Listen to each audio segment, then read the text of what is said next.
আলোচনায় ঢোকার আগে ছোট্ট একটা ভূমিকা দেই।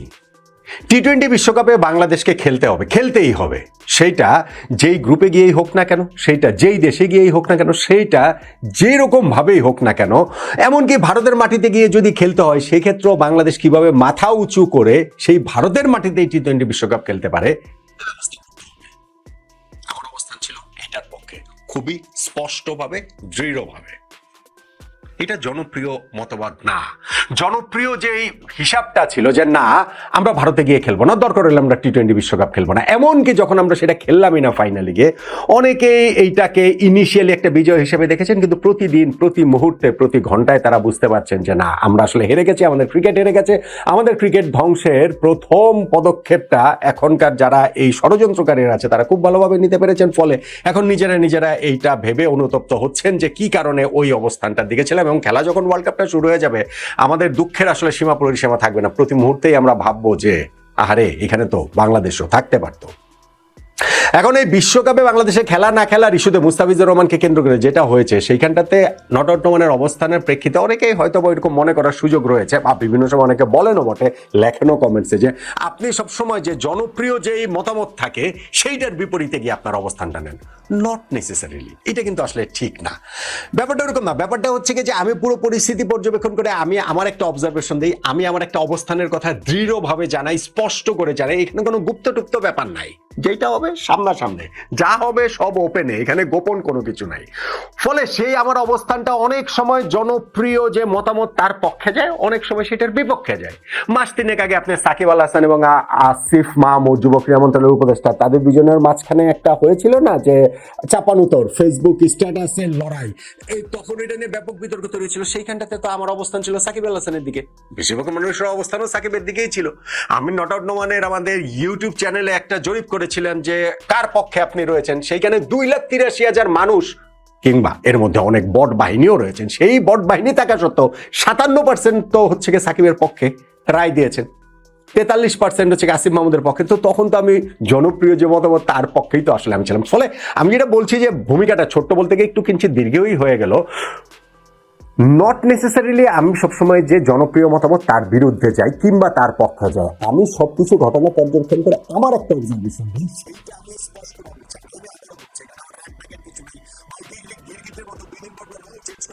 ঘটনা যেটা ঘটে সেই ঘটনার সাথে সেই হাওয়ায় বেশিরভাগ কিছু আমার একটা অবস্থান থাকে। সেই অবস্থান কখনো কখনো ঠিক হয়, সেই অবস্থান কখনো কখনো ভুল হতেই পারে। কিন্তু এইটার সঙ্গে মানুষ কোনটা খাবে, কোনটা বললে মানুষ বেশি হচ্ছে গিয়ে এটার সঙ্গে মানে কি বলে চলে, ভিউ বেশি হবে, এই ভিউ ব্যবসা এইগুলোর সাথে ভাই আমার কোনো অ্যাবসলিউটলি কোনো সম্পর্কের জায়গায় নাই। ভূমিকাটা কেন দিলাম? ভূমিকাটা দিলাম হচ্ছে গিয়ে সাকিব আল হাসানকে নিয়ে আবারও একটা আলোচনার জায়গা তৈরি হয়েছে। বাংলাদেশের জার্সিতে সাকিবের আবারও একটা ফেরার সম্ভাবনা তৈরি হয়েছে। মার্চে পাকিস্তানের বিপক্ষে বাংলাদেশের যে সিরিজ, ওয়ানডে সিরিজ, সেইটা দিয়েই সাকিব দীর্ঘদিন পর জাতীয় দলের হয়ে ফিরবেন, বাংলাদেশের মাটিতে তিনি ফিরবেন, এরকম একটা সম্ভাবনা তৈরি হয়েছে না? সেখানটাতে আমার অবস্থানটা কি? এখানটা তো আমার অবস্থানটা স্পষ্ট। আমি বাংলাদেশের জার্সিতে সাকিবকে আবার দেখতে চাই, আমি বাংলাদেশের মাটিতে সাকিব আল হাসানকে আবার দেখতে চাই। বাংলাদেশ ক্রিকেট বোর্ডের যে অবস্থান, যেইভাবে তারা এই সাকিবের ব্যাপারটা আবার সামনে নিয়ে আসলো, সেইটা স্টানবাজি, সেইটা ভাওতাবাজি। আমার এটা নিয়ে বিন্দুমাত্র কোনো সংশয়ের জায়গা নাই। যেই দিন বাংলাদেশ টি-20 ওয়ার্ল্ড কাপে না খেলাটা নিশ্চিত হয়ে গেল, সেই দিনের বোর্ড মিটিংয়ে আপনারা সিদ্ধান্ত নিলেন যে সাকিবকে আবার বাংলাদেশের জন্য অ্যাভেলেবেল করা হবে এবং এই জন্য আপনারা কাজ করছেন। সেই ঘোষণা প্রেস কনফারেন্সে যেতে পরে এসে আপনারা দিলেন। সো ওইটা যে ভাওতাবাজি, তা নিয়ে আমার মধ্যে 1% না, 0.00001%ও সংশয়ের জায়গা নেই। কিন্তু তারা ওই স্টানবাজি করে ভালো হয়েছে, একদিক থেকে তারা একটা চিপার মধ্যে পড়ে গিয়েছে। এখন সেই স্টানবাজিটা তাদের টেনে নিয়ে যেতে হবে, এগিয়ে নিয়ে যেতে হবে। সাকিবকে দেশে ফেরানোর জন্য, বাংলাদেশের জার্সিতে আবার ফেরানোর জন্য এই বাংলাদেশ ক্রিকেট বোর্ডকে, এই অথর্ব অযোগ্য ক্রিকেট বোর্ডকে কাজ করতে হবে, ভিজিবলি কাজ করতে হবে। যদি তারা সেটা করতে ব্যর্থ হন, তাহলে তাদের অযোগ্যতা, ওয়ার্ল্ড কাপে আমরা খেলতে পারিনি তাতেই তো তাদের অযোগ্যতা স্পষ্টভাবে, নগ্নভাবে, মানে সবার সামনেই এটা প্রকাশিত হয়েছে। এর চেয়ে খারাপ আর কিছু বাংলাদেশ ক্রিকেটে হতে পারে না, যেই বোর্ডের অধীনে আমরা আসলে একটা ওয়ার্ল্ড কাপ খেললাম না। যতই এটা গভর্নমেন্ট ডিসিশন বলেন, যতই এইখানটাতে এই প্রেক্ষাপট আমি সব জানি, সব জানার পর আমি এটা বলছি যে বাংলাদেশের ক্রিকেট ইতিহাসের সবচেয়ে ব্যর্থ ক্রিকেট বোর্ড এই আমিনুল ইসলাম বুলবুল ভাইয়ের ক্রিকেট বোর্ড। কেননা তাদের সময় আমরা একটা ওয়ার্ল্ড কাপ খেলতে পারিনি। সাকিবকে নিয়ে যে স্টানবাজিটা আপনারা করেছেন, যেইভাবে আপনারা শাক দিয়ে ওই মাছ আড়ালের চেষ্টাটা করেছেন, এখন সেই মাছটা এত বেশি সামনে চলে আসছে নামটা সাকিব আল হাসান হওয়ার কারণে আপনারা নিজেদের ফাঁদে নিজেরাই পড়েছেন। সাকিবকে এখন ফিরিয়ে আনার জন্য আপনাদের চেষ্টা করতেই হবে, সর্বোচ্চ চেষ্টা করতে হবে, ভিজিবল চেষ্টা করতে হবে। সেই চেষ্টাটা কি আপনারা করবেন? এবং সত্যি সত্যি কি সাকিবের মার্চে পাকিস্তানের বিপক্ষে সিরিজে বাংলাদেশে ফেরার, বাংলাদেশের জার্সিতে ফেরার সম্ভাবনাটা কি রয়েছে কিনা? 2024 সালের 5ই আগস্ট যখন সরকারের পতন ঘটে, যেই সরকারের সংসদ সদস্য ছিলেন সাকিব আল হাসান, তখন তিনি দেশের বাইরে ছিলেন। বাংলাদেশের জার্সিতে এরপরও তিনি খেলেছেন, পাকিস্তানের বিপক্ষে টেস্ট সিরিজ খেলেছেন, ইন্ডিয়াতে গিয়ে তিনি দেশের প্রতিনিধিত্ব করেছেন। ওইখানে ইচ্ছা প্রকাশ করেছেন যে বাংলাদেশে ফিরে সাউথ আফ্রিকার বিপক্ষে মিরপুর টেস্ট দিয়ে টেস্ট ক্রিকেটকে তিনি বিদায় জানাবেন। এবং সেই গ্রিন সিগন্যালটা তিনি বাংলাদেশ ক্রিকেট বোর্ড না বাংলাদেশ সরকারের কাছ থেকেও পেয়েছিলেন। সেই গ্রিন সিগন্যালের জোরেই তিনি আমেরিকায় পরিবারের কাছ থেকে বিদায় নিয়ে দুবাই পর্যন্ত চলে এসেছিলেন। দুবাই আসতে আসতে গ্রিন সিগন্যাল হয়ে গেছে রেড সিগন্যাল। দুবাই থেকে তিনি আর বাংলাদেশে আসার অনুমতি পাননি। এবং সেই ক্রীড়া উপদেষ্টার সঙ্গেই তো ওই ফেসবুক স্ট্যাটাসের লড়াই, ইন্টারভিউ লড়াই টড়াই হয়ে গেল না কয়েক মাস আগে, যেখানটাতে ক্রীড়া উপদেষ্টা ঘোষণা দিলেন যে না, সাকিবকে যেন আর কখনো জাতীয় দলে না নেওয়া হয়, সেইটা তিনি বাংলাদেশ ক্রিকেট বোর্ডকে নির্দেশনাটা দিয়ে দিবেন। খেয়াল করে দেখেন, ফারুক আহমেদ ভাই যখন বিসিবি প্রেসিডেন্ট ছিলেন, সাকিবকে তিনি বাংলাদেশের জার্সিতে ফেরাতে চেয়েছেন না? আমি 100% বিশ্বাস করি তাদের সেই আন্তরিকতার জায়গাটা ছিল, আন্তরিকভাবে তারা চেয়েছেন।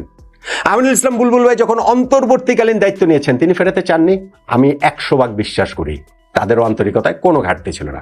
বুলবুল ভাই যখন পূর্ণ মেয়াদে দায়িত্ব নিয়েছেন, তিনিও কি সেটা চাননি যে সাকিব আবার বাংলাদেশের হয়ে খেলুক? আমি অবশ্যই বিশ্বাস করি তিনি তখনও সেটা চেয়েছেন, কিন্তু কেউ কখনো পারেননি, সফল হননি। এইবার হঠাৎ করে আবার সাকিবের বিষয়টা যে সামনে চলে আসলো, এইবার তারা সফল হবেন কি কারণে, কোন ভাবে, কোন কোন জায়গাটা থেকে? একটা সুবিধার জায়গা রয়েছে, আসিফ মাহমুদ এখন আর নাই। ক্রীড়া উপদেষ্টা যিনি বলেছিলেন যে সাকিব আল হাসানকে যেন আর কখনো জাতীয় দলে না নেওয়া হয়, বাংলাদেশ ক্রিকেট বোর্ডকে তিনি নির্দেশনা দিবেন, ওই নির্দেশনা তিনি দিতেই পারেন না। আর আইসিসি তো হচ্ছে কি একটা, মানে এটা আসলে কোনো সংগঠনই না। যদি সংগঠন হতো তাহলে ওই এক কথার প্রেক্ষিতে বাংলাদেশকে আসলে নিষিদ্ধ করে দিতে পারতো তারা, সরকারি হস্তক্ষেপের অভিযোগ তুলে বা মানে প্রমাণ হওয়ার কারণে। সো সেটা যাই হোক, সো ওইটা তো তার ব্যক্তিগত আক্ষোভ, তাদের নিজেদের কি সম্পর্ক, ব্যক্তিগত সম্পর্কের কথাগুলো হচ্ছে গিয়ে ফেসবুকে প্রকাশ করে দিয়েছেন। আসিফ মাহমুদ কতটুকু করতে হয় কতটুকু করতে হয় না, সেই শিক্ষা দীক্ষাও আসলে পান নাই। তো ওইটার কথা আমি বাদ দিলাম। তিনি যেহেতু এখন নাই, ডক্টর আসিফ নজরুল যেহেতু এখন দায়িত্বে, যদিও তিন আসিফের কথা বলা হয় বাংলাদেশ ক্রিকেটটাকে ধ্বংস করার জন্য, ওই আরেক আসিফ আকবর রায় আবার ওই দিন প্রেস কনফারেন্সে এটা বলেছেন এবং সাকিবের সঙ্গে তার কথাবার্তা হয়েছে, সেইটাও তিনি বলছেন। এই ডক্টর আসিফ নজরুল দায়িত্বে থাকার কারণে আমি মনে করি যে এই জায়গাটাতে একটুখানি সুবিধার জায়গা রয়েছে, কিন্তু প্রবলেমের যে জায়গা সেটা কি আলাদা কিছু হয়েছে? ওইটা কি কোনো চেঞ্জ হয়েছে? এই যে থ্রু আউট দ্য টাইম আমি বলছি, গত 1.5 বছর সময়ের মধ্যে ফারুক ভাই যখন বোর্ড প্রেসিডেন্ট ছিলেন, বুলবুল ভাই যখন প্রথমবার ছিলেন, এমনকি বুলবুল ভাই এইবার যখন হচ্ছে গিয়ে স্থায়ীভাবে দায়িত্ব নিয়েছেন গত কয়েক মাসের মধ্যে, প্রবলেমের জায়গাটা কোথায় ছিল সাকিবের সঙ্গে? সরকারের, সেই সরকারের সাথে প্রবলেমের জায়গাটা কি চেঞ্জ হচ্ছে? আগামী 12 তারিখে এই বাংলাদেশের জাতীয় সংসদ নির্বাচন, আজকে আমরা 12 ফেব্রুয়ারি, আজকে আমরা এই আলোচনাটা করছি 30 তারিখ জানুয়ারি মাসের, এবং সাকিব ফিরছেন বা ফেরার জন্য অ্যাভেলেবল ঘোষণা দিয়েছেন 24 তারিখ। আজকে দিকেও যদি আমি ধরি, আর 2 সপ্তাহ সময় বাকি নাই এই সরকারের মেয়াদকাল। 12 তারিখের আগে সাকিব কি বাংলাদেশে ফিরবেন? না, প্রশ্নই ওঠে না। 12 তারিখের পর কি সাকিব ফিরবেন? হ্যাঁ, সাকিব সেটা ফিরতেই পারেন, কিন্তু সরকারের সঙ্গে যেই ঝামেলাটা, সেই ঝামেলার জায়গাটাতে কি কোনো চেঞ্জ হচ্ছে? এই যে সাকিবের নামে মামলা টামলা রয়েছে, দেশে আসলে তিনি অ্যারেস্ট হন কি হন না, মবের বিষয় টিষয় রয়েছে। 12 তারিখে কি ইলেকশন হবে, সেই ইলেকশনে কারা জিতবে কারা হারবে, সেই জয়ের পরে কারা সরকার গঠন করবে, সেই সরকার সাকিবকে দেশে আসার অনুমতি দেবেন কি দেবেন না, এমন এই সব কিছুর উপরেই তো নির্ভর করছে সাকিবের আসা কিংবা না আসা। ফেব্রুয়ারির 12 তারিখে নির্বাচন হবে, আমাদের পাকিস্তানের বিপক্ষে যে ওয়ানডে সিরিজটা মার্চ মাসে, সেটা আরো 1 মাস পরে। এই 1 মাস সময়ের মধ্যে এই ক্রিকেট বোর্ড থাকে কিনা সেটা নিয়ে তো প্রশ্ন রয়েছে। এই ক্রিকেট বোর্ড পর্যন্ত এই সময়ের মধ্যে ভেঙে যেতে পারে। তাহলে যদি ধরে আমি বললাম ভেঙে নাই গেল, নতুন সরকার আসলো, নতুন সরকারের সঙ্গে সাকিব, সেটা যারাই আসুক, যারাই ক্ষমতা করবো, এটা তার আমরা জানি টানি না, সেইখানটাতে সাকিবকে ফেরার গ্রিন সিগন্যাল কি গভর্নমেন্ট দিবে কি দিবে না, বড় প্রশ্নের জায়গা না, বড় প্রশ্নের জায়গা। আমি ওই জায়গাটাতে যাচ্ছি না, যে ওই যে একটা আলোচনার জায়গা আছে যে এই 12 ফেব্রুয়ারি জাতীয় সংসদ নির্বাচনে যেই দলই ক্ষমতায় আসুক না কেন, গণভোট যে হবে একই সঙ্গে সেখানটাতে হ্যাঁ যদি জয়যুক্ত হয় তাহলে বর্তমান অন্তর্বর্তীকালীন সরকার আরো 180 দিন তারা ক্ষমতায় থাকতে পারবে। এটা নিয়ে নানান ব্যাখ্যা ট্যাখ্যার জায়গা রয়েছে, ওই জটিল রাজনৈতিক জটিলতার মধ্যে আমরা যাচ্ছি না। কিন্তু আমি যেটা বুঝি সেটা হচ্ছে যে যদি আরো 180 দিন এই সরকার থাকে তাহলে এই ক্রিকেট বোর্ডও থাকবে। কিন্তু যদিও 180 দিন না থেকে, মানে হ্যাঁ জয়যুক্ত হয়ে যদি 180 দিন না থেকে নতুন সরকার ক্ষমতায় আসে, এই ক্রিকেট বোর্ডে তো সাকিবকে ফেরানো বা না ফেরানো বিষয়ে তাদের আর কিছু করার নাই। তখন তো আবারও সেই সরকারের সাথে সাকিবের যে সম্পর্কের জায়গাটা, সেই সম্পর্কের জায়গাটার উপরে সবকিছু নির্ভর করবে। কিন্তু এই ক্রিকেট বোর্ড যখন তারা ঘোষণা দিয়েছে যে বলে ঘোষণা দিয়েছে সাকিবের সঙ্গে আমাদের কথা হয়, আমরা সাকিবকে ফেরানোর ব্যাপারে আলোচনা করছি, আমাদের বিসিবি প্রেসিডেন্ট আমিনুল ইসলাম বুলবুল ভাইকে এটা সরকারের সঙ্গে নেগোশিয়েট করার দায়িত্বটা দেওয়া হয়েছে। ফলে এই ক্রিকেট বোর্ডকে সাকিবের ব্যাপারে স্পষ্টত তাদের অবস্থানটা নিতে হবে। আমি যেরকম বিভিন্ন ইস্যুতে স্পষ্ট অবস্থান নেই, এই বোর্ডকে স্পষ্ট অবস্থান নিতে হবে।